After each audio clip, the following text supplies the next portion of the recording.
Shalom, shalom.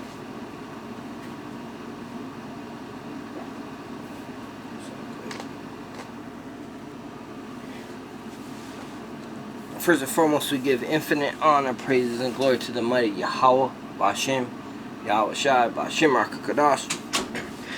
Double honors to apostles and elders that rule well, and peace and salutations to the Akim pushing the word in truth and sincerity.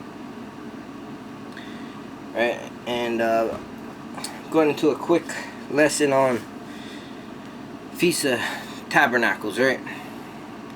Yesterday we started Feast of Tabernacles, and again, you know, it says, "Judge no man on his meat and drink and high holy days," right? So, it is very important that you keep these high holy days. Judge no man of his high holy days, KJV. Right? It's very important that you keep these high holy days. But again, whether you fall in a perspective, is that the word? Camp, right? You fall in your certain camp as far as high holy days and stuff. Again, everything comes out of the book. You know, some camps are a month, give or take, right? So, but that's why the Passover does come in about March, April, right? And that's your first month, Passover. So from there, you're going to count your 7 months, right? Your 7 moons. And then you're going to have your 7th month. And, you know, Tabernacles is going to fall on the 15th day, right? Your second Shabbat for your lunar Sabbath keepers, right?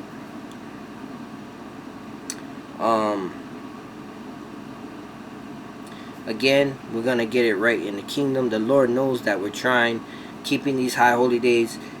You know, that's how I see it. That we keep these high holy days, and to the best of our ability, right? And He sees us keeping it, just like we're in captivity right now. We, you know, a lot of us brothers gotta work, and you know, for the Friday, Saturday Sabbath keepers, or the lunar Sabbath keepers, you know, you don't always get that Sabbath day off. Now,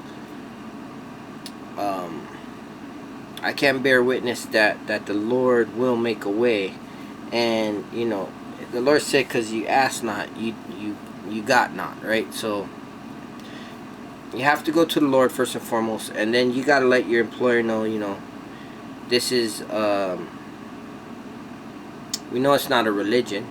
It's your heritage, and it's your commandment. It's our commandments from our Father, our Heavenly Father, that we keep. But in Esau's world, right, in this worldly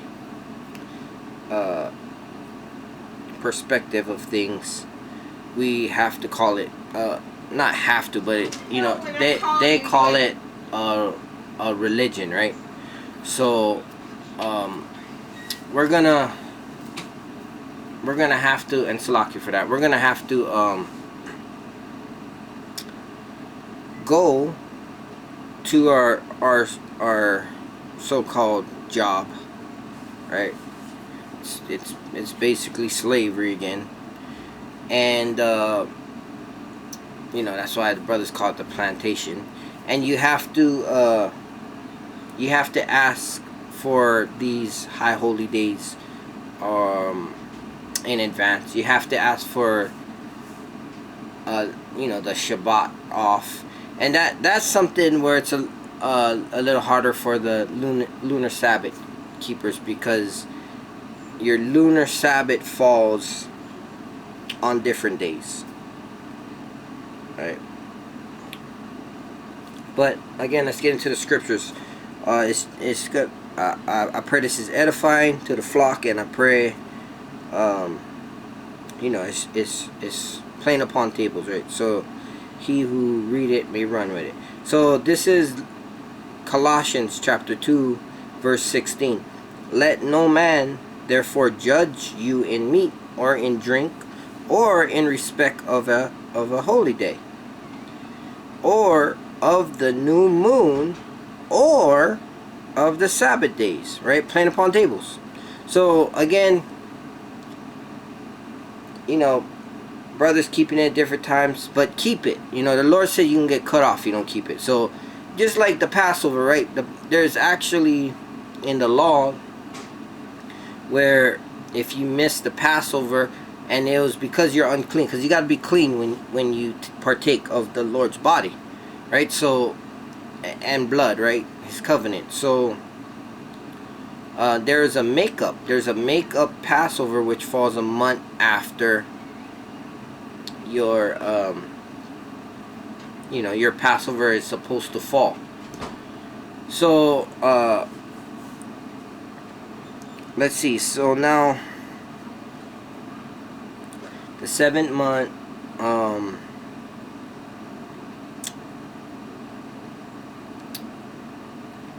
you know, you got 3 high holy days, and it's like, I forget where I was going on that. Satan just in the air, you know, Satan in the air. But we got the Rock Kadash, right? Keep it pushing. And let me finish this. 17, right? 2 Colossians 16, now 17. Which are a shadow of things to come. And that's why he said we rehearse the righteous acts, right? But the body is of Hamashiach, right? So, you know, he sees us. Like I was saying earlier, if you can't get that Sabbath day off, but you work, I don't know, maybe you work 6 days a week and you get 1 day off. That 1 day should be resting to the Lord. You should do your best to be in preparation for the Shabbat, right? You should, you know, cook your foods, clean your house, even, you know, if you're working, whatever, you know, make it a point to, for that 6th day before your 7th day, to, you know, have your clothes, your laundry, your food prep, so you can rest and separate the day. The Lord said when you make his holy day separate, then it will be a delight to you, right? And it really is. The Sabbath day is really a beautiful day. Just think about it. You can't be really called lazy, right? No one can judge you. Right there, right? It says judge you. Let no man therefore judge you, right? And we judge righteously, but here you're exempt from. You can rest, you know. And I don't advise you just stay in your bed all day. I've found that you know, you can get back pains and stuff, because I pushed the issue. And, you know, don't be righteous over much, right? Therefore you find yourself dying before your time. And nope, this is my whole day, I'm gonna rest all day. Now get up and walk around, get your body moving, you know. Read scriptures, and we are supposed to congregate with like-minded brothers, you know. A lot of brothers go and do the work on the Shabbat, you know. So if it be within the timing of the Lord, you know, and you get out there on the Shabbat, you know, you go wake up the sheep and continue to spread the Lord's word. Okay, so again, Leviticus 23 for our high holy days. Alright, and you can find them in a few other places, but this is primarily the place you want to get the information. Right, so Leviticus 23, and we're going to start at 34. Speak unto the children of Israel, saying, the 15th day of the 7th month shall be the Feast of Tabernacles. Right, and, you know, my testimony, you know, it falls it falls. Now I go on the new moon being black, and then the full moon being full. You know, that and then as a lunar Sabbath keeper, the new moon is the first of your new moon month, right? And then every 7 days. So on the 15th day, it's always a full moon. And the full moon, you know, you're sleeping in your tent, and there's a different energy, you know. And you know, since I've came into the truth, I've realized many dreams the dreams are intense, and it intensifies on Tabernacles, you know, and it's just a beautiful thing. Now I also want to cover, say you're in an apartment or condo or something, and you don't really have a yard, you know, you may not have a tent or something. You know, I have just put a sheet up and pinned the sheet up to the wall, or however you may have to run a clothesline or something, and just put up a booth around your bed. That way you're dwelling in a booth, right? And we'll get in why the importance of that. It is very important to keep these high holy days. You know, the Lord said He'll cut off that man who don't keep, you know, the Day of Atonement. We just had that, right? The 10th day of the 7th month. Feast of Trumpets. That was your new moon. Now we go into the Feast of Tabernacles, right? And it says, the 15th day of the 7th month shall be the Feast of Tabernacles for 7 days unto the Lord. So 7 days you stay in your tent. You know, you stay in your booth. 35. On the first day shall be a holy convocation. So the first day is a Sabbath, right? Ye shall do no servile work. And convocate means to gather, right? You come together for a special purpose. This is a high holy day to the Lord. It's a remembrance that He had us dwelling in booths when He brought us out of Egypt. Right. 36. 7 days ye shall offer an offering made by fire unto the Lord. And you know, we had a discussion on this with the brother when we went out a couple days ago. And you know, the churches, we call them harlot houses, right? Because their doctrines, and you know, they just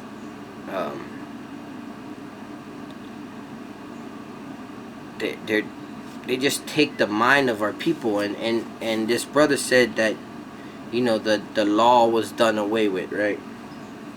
And we explained to him that, and then of course they go into Paul's writings, and you know, Paul said himself, is the law then made void? God forbid, right? We established the law. And there's many points that you can bring out, many points, but that's just out of Paul's mouth, so he wouldn't contradict, right? But he's saying, he goes to where he explains that Hamashiach, right, who the Lord ignorantly called Jesus Christ, who the world ignorantly called Jesus Christ our Lord, He died for us, and now we're no longer under the law, which makes no sense, right? Like, okay, so now you can just go and sin because He died for us? No, He died to cover our sins, and that we no longer participate in the sin, right?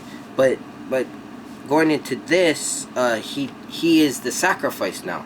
He is our offering. Now, can you give up an offering? Can you give a pleasant drink offering to the Lord? You know, burn a piece of steak or something, and you know, like soulfully, like sincerely offer it to the Lord, right? And I don't see why Now, of course, you have to be not at odds with any brother. Like, if you speak your peace with the brother, you're instant in season, out of season, you're not holding a grudge, then you can go to the altar and burn and give a drink offering, give some bread mingled with oil and fine flour, right? You could do that, but is it required? No. The ultimate sacrifice has been given, right? The Most High's beloved Son, Yahweh Shai. Now, it does speak about being in your land, right? And that the Lord give it you. And I can't really speak on that as far as, because we're not back into the kingdom. But the Lord drew us out. The Lord brought us here. Sent a enemy swift as the eagle here. We're still in captivity to this day. But in keeping the law, and we are now in this place where the Lord has sent us.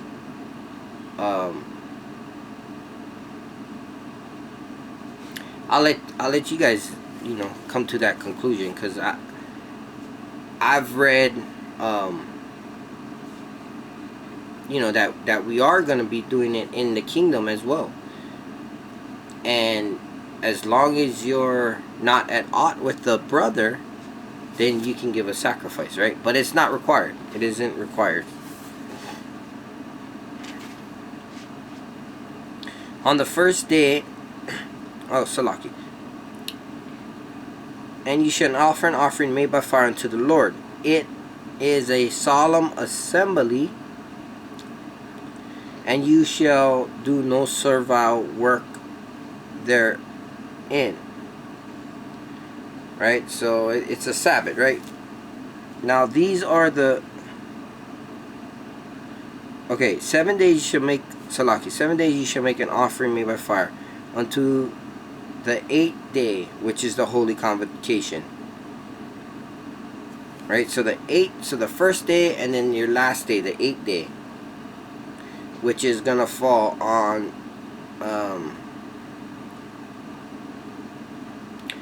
your next Sabbath, right? 1, 8, 15, 22. Right? So from the 15th, which is Friday. Right now it's Friday, Saturday. Right? Is the Sabbath. Now, for the lunar Sabbath as well as Friday, Saturday, Sabbath keepers. But 8 days from your 15th day to your 8th day is going to be the next Friday, Saturday. So, which is also, they're saying it's going to be a Sabbath. Right? That's what solemn